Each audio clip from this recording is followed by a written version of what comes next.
Hello नमस्कार दोस्तों, मैं हूं अक्षय और आप सुन रहे ज्ञान की बातें। आज मैं पूरा बात करने वाला हूँ डिटेल में इन्वेस्टमेंट क्या होता है, इन्वेस्टमेंट क्यों करनी चाहिए, कैसी करनी चाहिए इन्वेस्टमेंट, महंगाई क्या होती है, क्यों बढ़ती है महंगाई, उसके साथ साथ रिस्क क्या होता है, इन्वेस्टमेंट के सही ऑप्शंस क्या होते हैं और रिस्क कितना लेने पे कितना रिवार्ड हमको मिलेगा, सब भी डिटेल में करेंगे बात इस वीडियो में। या वीडियो की पूरी श्रृंखला आप देखेंगे तो आपको पता चलेगा इन्वेस्टमेंट कितना जरूरी होता है। तो बहुत बार हमको इन्वेस्टमेंट की डेफिनेशन ही क्लियर नहीं होती, तो और हम शेयर मार्केट में या किसी ऐसे तरीके में जाते हैं और आप स्पेकुलेशन की तरह काम करने लगते हैं और आप उधर जुआबाजी करना स्टार्ट कर देते हैं। तो दोस्तों, इन्वेस्टमेंट पूरा क्या होता है पहले हम ये जान लेते हैं। तो आपने कभी खुद को पूछा है कि बाबा इन्वेस्टमेंट क्या होता है? अगर मुझे पूछोगे तो मैं बोलूंगा investment is clear concept. Investment क्या बोलता है? एक कला है, एक आर्ट है। आर्ट क्या है? एक चीज है। सपोज एक चीज है, हमने उसको बाय किया। क्यों बाय किया? कि हमको लगता है कि ये जो चीज है फ्यूचर में क्या करेगी, एक इनकम जनरेट करेगी या इसका प्राइस अप्रिशिएशन हो जाएगा, मतलब इसका प्राइस बढ़ेगा फ्यूचर के साथ साथ। तो ये मुझे लगा, इसलिए मैंने एक चीज को बाय किया, इसे बोलते हैं इन्वेस्टमेंट। तो इस चीज को अगर फाइनेंशियल कंडीशन में देखेंगे तो मैंने कुछ पैसा दिया और कुछ चीजों को बाय किया क्योंकि मुझे लगा इस चीज की वैल्यू फ्यूचर में बढ़ सकती है या इस चीज से मुझे इनकम हो सकता है। तो इसे बोलते हैं इन्वेस्टमेंट। इस क्लियर कंसेप्ट है इन्वेस्टमेंट।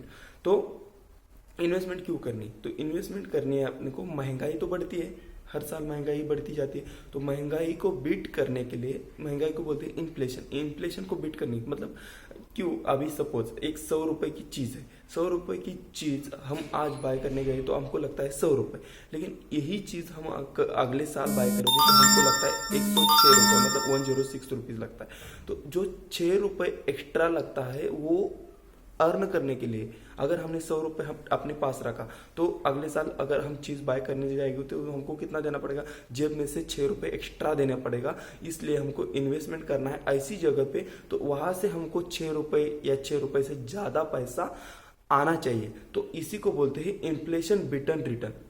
इन्फ्लेशन बिटन रिटर्न मतलब इन्वेस्टमेंट तो बहुत लोग करते हैं, लेकिन इन्वेस्टमेंट करने के बाद हमको उतना पैसा आना चाहिए जो चीज हम अगले साल लेने वाले हैं या कुछ दिनों बाद, 4-5 साल बाद लेने वाले हैं, तो उसके जो प्राइस है उसी के प्राइस इक्वल टू क्यू और मोर देन, मतलब जो प्राइस है उससे ज्यादा या बराबर की कीमत तो आनी चाहिए कम कम।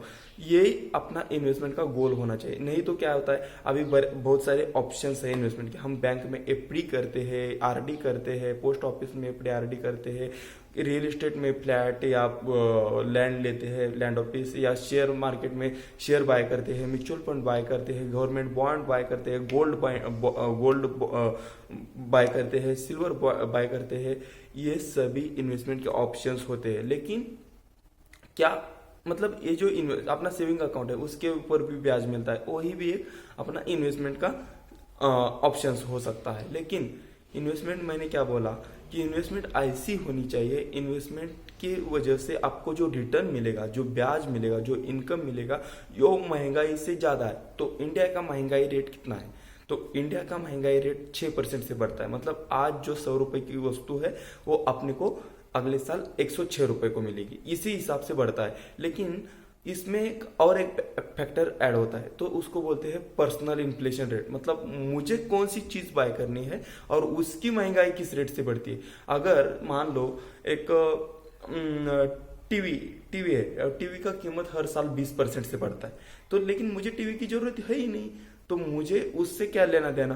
तो मेरा पर्सनल इन्फ्लेशन रेट क्या है? मुझे सपोज 5 साल के बाद एक कार बाय करना है, तो कार की महंगाई कितनी बढ़ती है? हर साल कार कितना बढ़ता है? तो सपोज 10% से कार की कीमत हर साल बढ़ती जाती है। तो मेरे लिए इन्फ्लेशन रेट हो गया 10। इसको बोलते हैं पर्सनल इन्फ्लेशन रेट। तो मुझे रिटर्न कितना चाहिए? 10% या 10% से ज्यादा।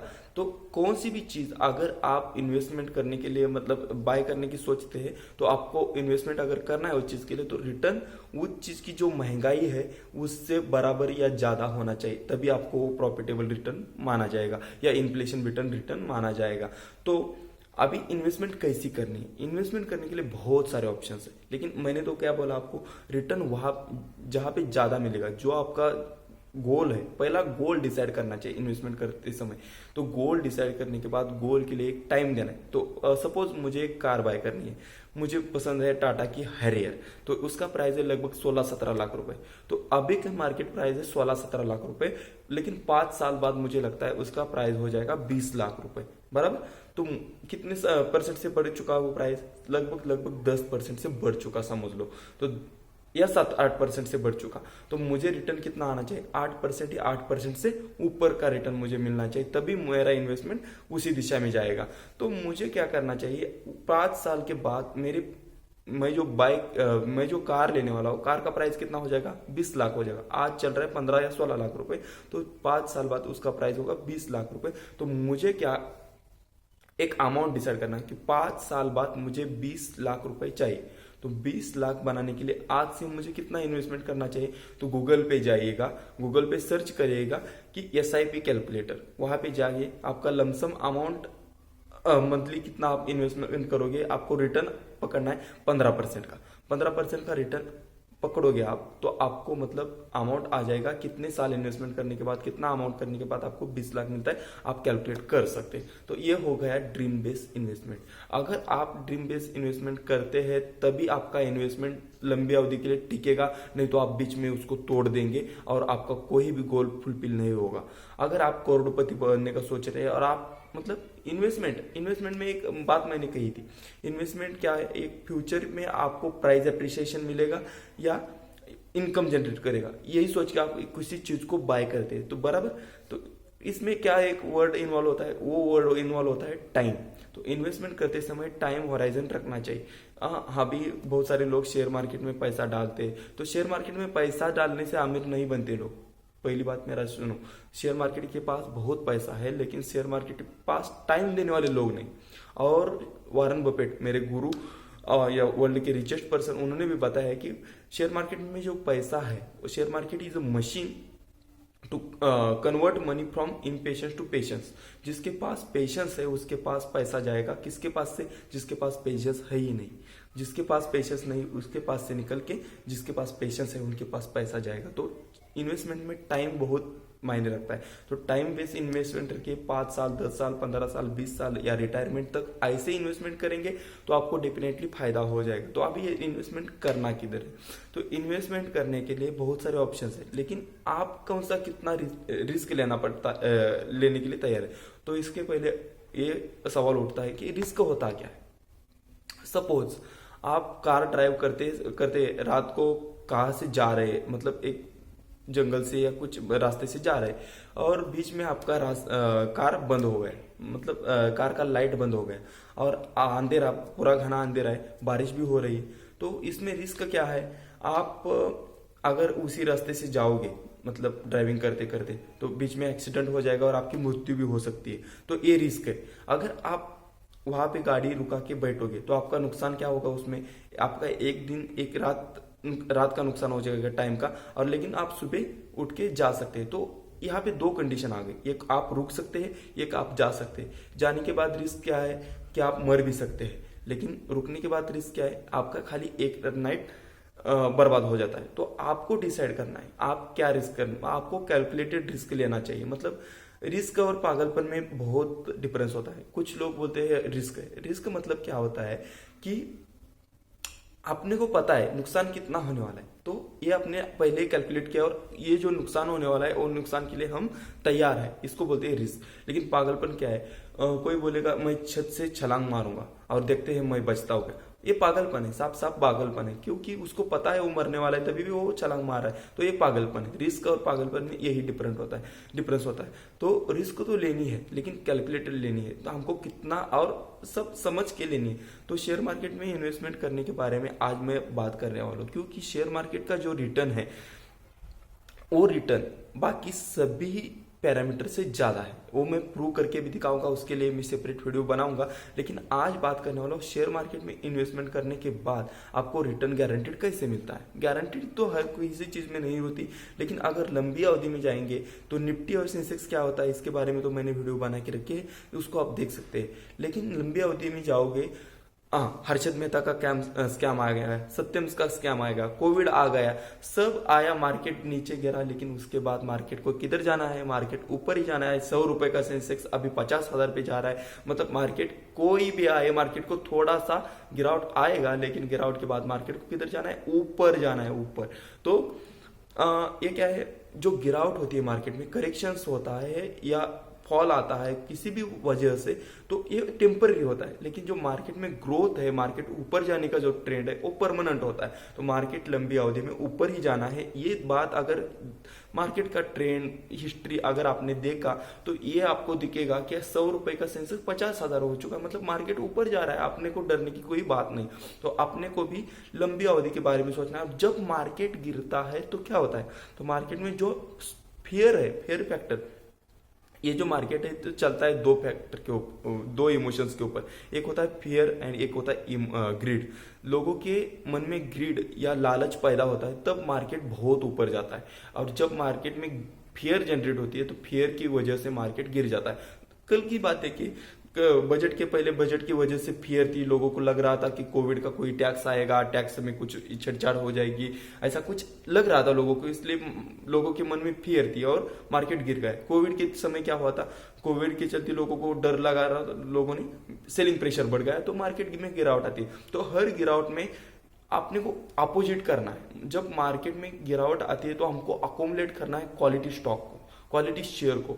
और जब मार्केट में ग्रीड आती है, लालच आती है, कौन से भी अनाप शनाप शेयर अच्छे अच्छे दाम पे जाने लगते हैं, तब अपने को क्या करना है, उसको सेल करना है या अपनी जो क्वालिटी स्टॉक है उनको होल्ड करके रखना है। यही अपने को स्ट्रेटेजी अगर यूज करेंगे तो अपने को तो बहुत सारे लोगों को पता नहीं रहता कि कब बाय करना, कैसे, और इसमें थोड़ा सा टेंशन वाली बात भी है। लेकिन आप अगर प्योरली इंडेक्स फंड में, इंडेक्स फंड जैसे म्यूचुअल फंड है, म्यूचुअल फंड सही सही है, आपको आपने तो एडवर्टाइज सुनी होगी। म्यूचुअल फंड सही है में, म्यूचुअल फंड में ऑप्शन है इंडेक्स फंड करके। इंडेक्स फंड क्या करता है, डायरेक्टली जो निफ्टी और सेंसेक्स में कंपनी है, निफ्टी और सेंसेक्स में कौन सी कंपनी होती है, जो इंडिया की टॉप परफॉर्मिंग लार्ज कैप, बहुत बड़ी बड़ी हिस्टोरिकल, मतलब उन्होंने अच्छी ग्रोथ परफॉर्म की है, वही कंपनी निफ्टी में 50 होती है और सेंसेक्स में 30 कंपनी की एलोकेशन होता है। अगर आप इंडेक्स फंड लोगे तो आपका पैसा उसी कंपनी में जाएगा जो मार्केट में टॉप परफॉर्म कर रहे हैं। तो आपको रिस्क क्या है, वो कंपनी का बिजनेस बढ़ेगा और आपका पैसा भी बढ़ेगा, उतना बढ़ेगा जितना सेंसेक्स और निफ्टी बढ़ता है। तो आपको ऑप्शंस है, आपका अगर दिमाग ज्यादा लगाना नहीं है, मतलब मार्केट के इसमें ज्यादा पढ़ना नहीं, तो आप इंडेक्स फंड ले सकते हैं। सेंसेक्स और निफ्टी जब से शुरू हुआ है तब से लगभग 15% एनुअल ग्रोथ से बढ़ता जा रहा है। 15% का रिटर्न तो आपको मिलना ही है, लेकिन आप थोड़ा अगर दिमाग लगाते हैं, थोड़ा सीखते हैं स्किल को, तो 4-5% का रिटर्न और कमा सकते हैं। ये वर्ल्ड के रिचेस्ट पर्सन जिसका नाम वारन बफेट है, इन्वेस्टमेंट करके रिच बने, उनको कितना रिटर्न मिला है पता है आपको? खाली 20% का रिटर्न उनको पर एन्यूम मिला है। 20% के रिटर्न पे ही वो इतने बड़े अमीर बन गए। तो इंडिया में ऐसे बहुत सारी कंपनी है जिन्होंने 30% 40% का रिटर्न भी दिया है। विप्रो जैसी कंपनी को आप कैसे भूल सकते हैं? और लंबी अवधि में अगर आप इन्वेस्टमेंट करके रहते हैं 10-15 साल 20 साल या रिटायरमेंट तक, तब आपको क्या फायदा होता है? कंपनियां बीच बीच में डिविडेंड पे करती है, बीच बीच में बोनस शेयर देती है, बीच बीच में स्टॉक को स्प्लिट करती है। ये सभी फायदे स्पेकुलेशन वालों को नहीं मिलते। जो इंट्राडे करते हैं, शेयर आज बाय करके आज ही बेचना है, उनको ये फायदे नहीं मिलते। उनको पता नहीं रहता कि शेयर कब ऊपर जाने वाला है या नीचे जाने वाला है। ये 1-2% के लिए मार्केट में आते हैं, शेयर बेचते हैं, कभी प्रॉफिट लेते हैं, कभी लॉस लेते हैं, और आज 10,000 मार्केट ने दिया तो कल 15,000 लॉस हो जाता है। तो यही होता है इंट्राडे या स्पेकुलेशन में, डेरिवेटिव में, ऑप्शन ट्रेडिंग में। किसी को थोड़ा बहुत नॉलेज रहेगा तो उनके लिए मेरी साफ बात है। तो इन्वेस्टमेंट में क्या फायदा होता है? तो इन्वेस्टमेंट में आपको मिलता है स्टॉक कंपनी के साथ ग्रो होने के लिए। कंपनी अगर बीच में प्रॉफिट ज्यादा कमाती है, कंपनी के पास पैसा है, तो कंपनी डिविडेंड पे करेगी। कंपनी का शेयर का प्राइस ज्यादा हो गया तो कंपनी को लिक्विडिटी चाहिए तो कंपनी बोनस शेयर अनाउंस करेगी। कंपनी बीच बीच में स्टॉक को स्प्लिट करेगी। ये सब फायदे आपको तब मिलेंगे जब आप लंबे समय के लिए इन्वेस्टेड रहोगे। और विप्रो जैसी कंपनी ने कितना बड़ा डिविडेंड, कितना बड़ा बोनस दिया आपको पता है। इन्फोसिस है, टीसीएस है, रिलायंस है, ये लाखों के शेयर है। आइशर मोटर है, मदरसन सुमी है, 12 पैसे का शेयर था मदरसन सुमी, आज लगभग 160 रुपए पे ट्रेड कर रहा है। मतलब एक ये जो स्पेकुलेशन करते हैं, इंट्राडे करते हैं, उनको ये फायदा नहीं मिलेगा। इसके साथ साथ डिविडेंड दिया रहता है। ये जो बेनिफिट्स है, ये बेनिफिट्स खाली इन्वेस्टर को मिलते हैं। तो ये बात अपने को समझ में रखनी चाहिए। और ड्रीम बेस अगर इन्वेस्टमेंट रखोगे तो आपको डेफिनेटली 15 से 20% तक का रिटर्न शेयर मार्केट में मिलेगा, जो कौन से बाकी असेट क्लास में नहीं मिलेगा आपको, मैं गारंटी के साथ कहता हूँ। क्योंकि अगर गोल्ड में आप देखोगे तो गोल्ड में 2-3 साल तेजी होती है, उसके बाद वो थोड़ा नरम हो जाता है, और एवरेज उसका रिटर्न हम देखेंगे तो 10 से 12% से ज्यादा नहीं होता गोल्ड का। रियल एस्टेट का भी वैसा ही हाल है। रियल एस्टेट में बहुत सारे कॉस्टिंग आते हैं, लिक्विडिटी अच्छी नहीं है। लिक्विडिटी मतलब हम जल्दी उसको सेल भी नहीं कर सकते, उसका रेंटल इनकम बहुत कम होता है। रेंटल इनकम से अच्छा हमको डिविडेंड इनकम लगता है। और ये पूरी बात मैं वीडियो की श्रृंखला में तो करूंगा, लेकिन आज मुझे इतना ही बताना था कि लंबी अवधि के इन्वेस्टर अगर आप बनोगे तो आपको डेफिनेटली फायदा हो जाएगा। तो इन्वेस्टर बनना है, not a speculator, intraday trader नहीं बनना है। तो इंट्राडे और स्पेकुलेशन में अगर आपको डिफरेंस नहीं पता होगा तो उसके ऊपर से भी मैं थोड़ा सा हाथ मार लेता हूँ। तो इंट्राडे में क्या होता है, हमको अगर हम डीमैट अकाउंट ओपन करते हैं, डीमैट अकाउंट ओपन करने के बाद डीमैट अकाउंट ओपन करने के कई ऑप्शंस है अपने पास। जीरोधा है, मतलब कुछ डिस्काउंट ब्रोकर भी है, कुछ बैंक्स भी है। डिस्काउंट ब्रोकर में फायदा ये होता है कि अपने को थोड़ा सा चार्जेस वगैरह जो होते हैं शेयर बाइंग सेलिंग में वो कम रहते हैं। तो अगर आपको कोई डीमैट अकाउंट वगैरह ओपन करना है तो मैं डिस्क्रिप्शन में लिंक दे दूंगा एक डिस्काउंट ब्रोकर की, बहुत अच्छा ब्रोकर है। उसके साथ आप अकाउंट ओपन करके आप डीमैट अकाउंट ओपन कर सकते हैं। और मैं बीच बीच में अपने चैनल पे इन्वेस्टमेंट के टिप्स तो बताता हूँ, क्वालिटी स्टॉक बताता हूँ, आप उसको बाय करके अपनी इन्वेस्टमेंट जर्नी स्टार्ट कर सकते हैं। और म्यूचुअल फंड के साथ भी स्टार्ट कर सकते हैं। उसके साथ साथ कुछ टैक्स सेविंग भी म्यूचुअल फंड है, जैसे कि ELSS एक्सिस का लॉन्ग टर्म म्यूचुअल फंड, उसमें आपको टैक्स बेनिफिट भी मिल सकता है। ये सभी फायदे इन्वेस्टर को मिलते हैं। तो अगर आपको ज्यादा झंझट नहीं चाहिए तो आप एक अच्छा क्वालिटी वाला म्यूचुअल फंड ले सकते हैं, उसके साथ इन्वेस्टमेंट स्टार्ट कर सकते हैं। तो शेयर मार्केट की बात चालू हुई थी, और यहाँ पे आपको इन्वेस्टर बनने के लिए क्या जरूरी है? पैसा जरूरी नहीं है। कुछ लोग बोले कि मेरे पास पैसा नहीं है। पैसा जरूरी नहीं है मार्केट में मार्केट को चाहिए, मार्केट के पास पैसा बहुत है। आपको पैसा नहीं चाहिए, आपको टाइम देना चाहिए मार्केट को। तो ये चीज सिंपल है, मार्केट के लिए टाइम दीजिए, आपको पैसा बनेगा। और बात मैं करना चाहता हूँ क्वालिटी स्टॉक के बारे में, तो मैं लगातार अपने चैनल पे बताता हूँ कौन से स्टॉक क्वालिटी है, उसमें इन्वेस्टमेंट करने के बाद कितना फायदा हो जाएगा। और बाकी सभी इन्वेस्टमेंट के ऑप्शन से मुझे शेयर मार्केट बहुत अच्छा लगता है। और शेयर मार्केट में जब गिरावट होती है और मेरे पास पैसा होता है तो मैं बहुत खुश होता हूँ। तो उसी समय अपने को बाय करना है बहुत अच्छे अच्छे क्वालिटी स्टॉक। तो चलिए दोस्तों, इन्वेस्टमेंट के बारे में आपको पूरा पता लगा होगा। तो इस वीडियो को पूरा देखने के लिए धन्यवाद। और अगर किसी को इन्वेस्टमेंट की जानकारी आप देना चाहते हैं तो इस वीडियो को शेयर कीजिए। और ऐसे महत्वपूर्ण वीडियो देखने के लिए हमारे चैनल को सब्सक्राइब करके हमारे साथ जुड़े। धन्यवाद।